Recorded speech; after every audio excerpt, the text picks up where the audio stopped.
వాళ్ళ పాపకి బాగోలేదు. 1,50,000 రూపాయలు ఖర్చు అవుతుందంట.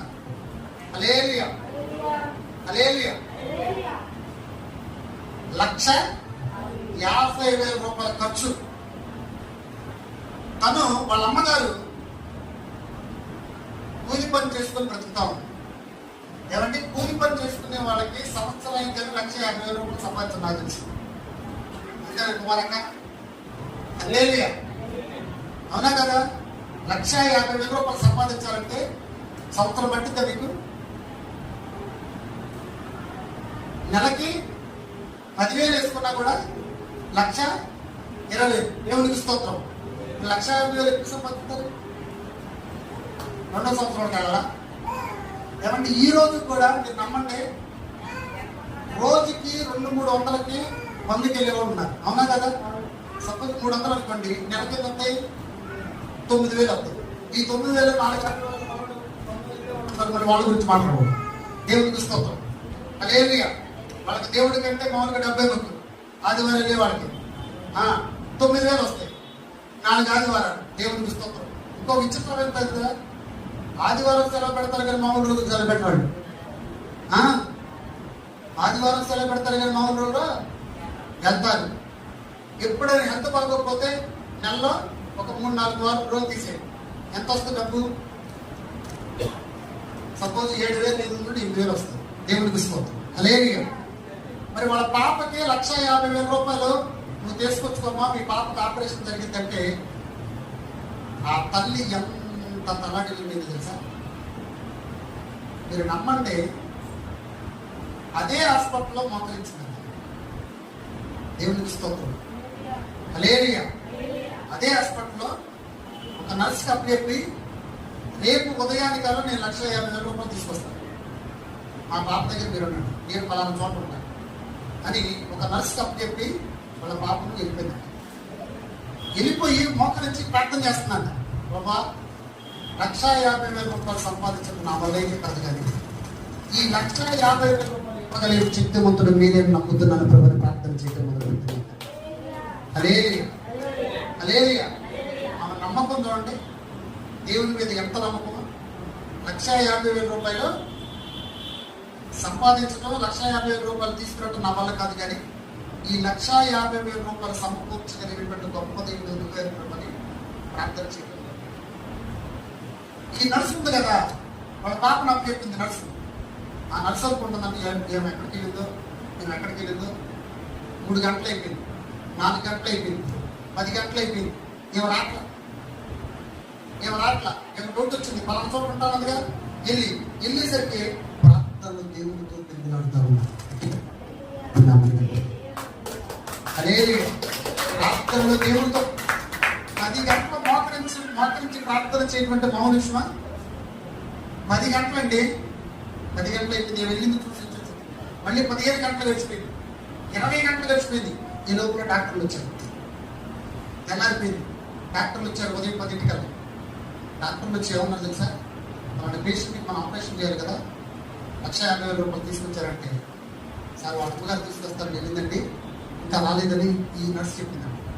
సరే ఒక 2 గంటలు 3 గంటలు వెయిట్ చేద్దాం, తర్వాత వాళ్ళ అమ్మగారు వచ్చితే వాళ్ళ పాప ఆపరేషన్ చేద్దామనేసరికి సరే సార్ అంది. కానీ దేవుడు ఉచితమైనటువంటి ప్రొఫైట్ తెలుసా? 24 గంటలు అమ్మ గురించి ప్రార్థన చేసింది. గట్టిగా చెప్పండి. 24 గంటలు అమ్మ గురించి ప్రార్థన చేసిన తర్వాత అప్పుడు దేవుడు ఒక మాట చెప్పాడంట, నీ ప్రార్థన నేను ఆలకించాను, నువ్వు నా మీద పెట్టుకునేటువంటి నమ్మకాన్ని నేను గొప్ప చేయను. గట్టిగా చెప్పండి.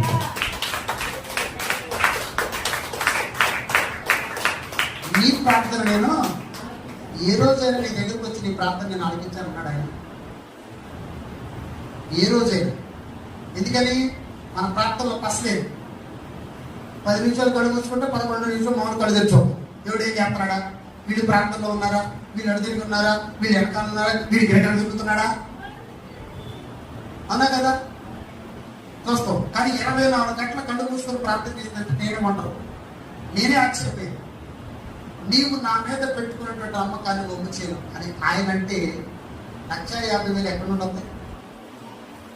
ఆమె అక్కడ దేవుడితో మాట్లాడుతుంటే దేవుడు డాక్టర్ గారిని ప్రేరేపించాడు. ఆ డాక్టర్ గారు వచ్చి నడుస్తున్నాడంట, అమ్మ ఈ రోజు మా అమ్మగారి సంవత్సరం ఉచితంగా ఆపరేషన్ చేద్దాం అనుకుంటున్నాను అన్నాడంట. గట్టిగా చప్పట్లు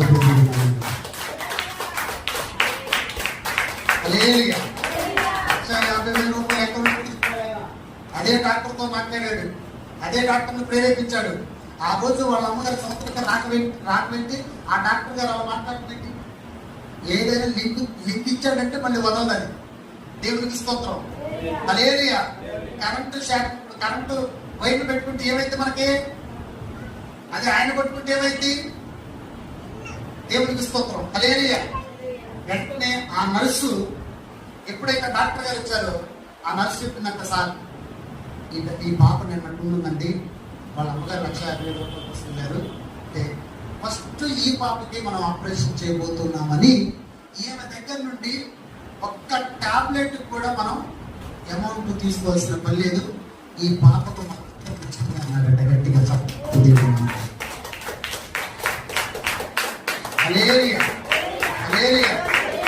అప్పుడు ఆ నర్సరీ వాళ్ళ అమ్మ మోకరించుకుంటే 24 గంటలు అయిపోయినా బయటికి రాట్లా. వెళ్ళి తట్టి, అమ్మ నీ ప్రార్థనకి వందనాలమ్మా.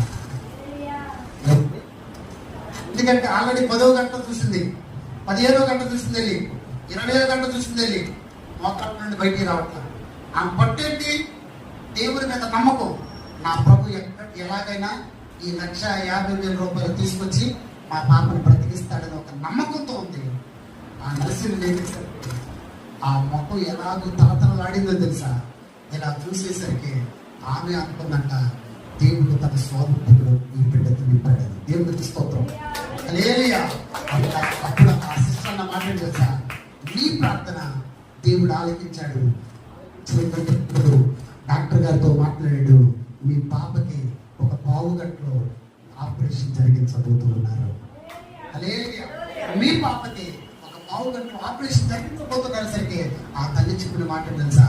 ఈ డబ్బులు, ఈ 1,50,000 ఎవరిచ్చారంటే అప్పుడు ఆ శశి చెప్పారంట, ఎవరు ఇవ్వలేదు, నీవు నమ్ముకున్న దేవుడు, నువ్వు ఏదైతే 24 గంటల మోకరించి ప్రార్థన చేశావో ఆ ప్రార్థన ఆలకించినటువంటి దేవుడు మా డాక్టర్ గారు మాట్లాడాడు, ఉచితంగా ఈ రోజున ఆపరేషన్లు చేస్తున్నాడు. మొట్టమొదటిగా మీ పాపకు ఆపరేషన్ జరిగించబోతున్నాడు సరికి అప్పుడు ఆ మాట తెలుసా? నేను నా ప్రభు మీద పెట్టుకున్న నమ్మకాన్ని నా ప్రభు చేయలేదు. గట్టిగా చెప్పగలుగుతుంది. హల్లెలూయా. ఈ రోజున ఎవరైతే దేవుని మీద నమ్మకం పెట్టుకుంటారో, ఈ రోజున ఎవరైతే దేవుని మీద ఆశ పెట్టుకుంటారో, ఈ రోజున దేవుని మీద నమ్మకం పెట్టుకుని దేవుని మీద ఆశ పెట్టుకుని పడిపోతున్నామని అనుకోవచ్చు, కానీ మనుషులకు నువ్వు పడిపోతున్నావు, కానీ దేవుడు తన స్వరక్తంతో నేను కొన్నాడు కాబట్టి తన హస్తంలో నీ హస్తంతో దాచిపెడతాడు.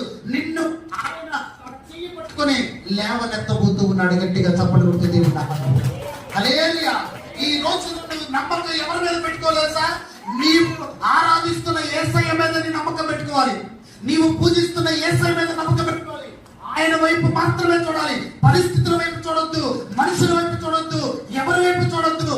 నా యొద్దకు వచ్చు వారిని ఎన్నటికీ త్రోసివేత పలికిన గొప్ప దేవుడు, నిన్ను విడిచిపెట్టే దేవుడు కదా. హల్లెలూయా. హల్లెలూయా. విడిచిపెట్టడానికి ఆయన మనిషి కాదు, ఆయన దేవుడై ఉన్నాడు. దేవుడికి స్తోత్రం. హల్లెలూయా. ఇప్పటి వరకు, ఈ రోజు వరకు మనుషుల వైపు చూసావేమో, మనుషుల మీద ఆధారపడ్డారేమో, మనుషులు ఏదో ఇస్తారనుకునేమో, నీ అవసరాలు తీరుస్తారనుకునేమో. ఎవరి వైపు చూడొద్దు. మొట్టమొదటి స్థానం దేవుడికి ఇచ్చి చూడు. మొట్టమొదటి స్థానం దేవుడికి ఇచ్చి చూడు. మొట్టమొదటి నమ్మకం దేవుడికి ఇచ్చి చూడు. ఆ నమ్మకాన్ని ఒమ్ము చేయడు, నిన్ను నిలబెడతాడు. నిన్ను ఏదైతే ఒక నమ్మకాన్ని పెట్టుకున్నావో అందరి మధ్య నిలబెడతాడు. ఆయనే నీకు తండ్రిగా ఉంటాడు. నీ అవసరతలన్నీ కూడా తన మహిమ ఐశ్వర్యంలో తీర్చబోతాడు.